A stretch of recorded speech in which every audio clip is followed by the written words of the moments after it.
ជំរាបសួរបងប្អូនមកលើបច្ចុប្បន្ននេះខ្ញុំកំពុងតែនៅវិទ្យាល័យសម្ដេចហេតុរណรงค์ជ្រៃអញ្ចឹងគឺខ្ញុំមកទទួលស្បៀងបន្តពីលោកគ្រូនាយកដូចជាសិក្សាដល់សិស្សលោកគ្រូអ្នកគ្រូទាំងអស់នៅក្នុងសាលានេះតែគាត់បានព្រួយដើមគ្នាបានដើររៃគ្នា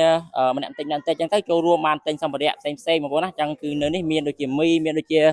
ទឹកសុទ្ធមានដូចជាសម្ភារៈអង្គនំអីផ្សេងៗបងប្អូនអញ្ចឹងគឺកញ្ចប់នេះតាមពិតទៅគាត់កម្រងថារៀបចំដាក់ទៅសម្រាប់ជនពិសេសអញ្ចឹងណាបងប្អូនអញ្ចឹងនៅនេះមានដូចជានេះ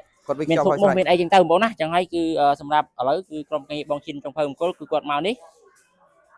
អញ្ចឹងគឺយើងភាគច្រើនគឺសម្ភារៈដែលយើងយកទៅទាំងអស់នេះគឺយើងផ្ដោតទៅលើកងទ័ពបងប្អូនណាដោយសារតែកងទ័ពនៅជួរមុខគឺគាត់ខ្វះខាតច្រើនដោយសារតែជនភេសជ្ជៈគឺគាត់មានហូបខ្លះប៉ុន្តែគាត់អាចនៅខាងក្រៅអញ្ចឹងគាត់អាចរកហូបខ្លួនឯងខ្លះអញ្ចឹងណាប៉ុន្តែ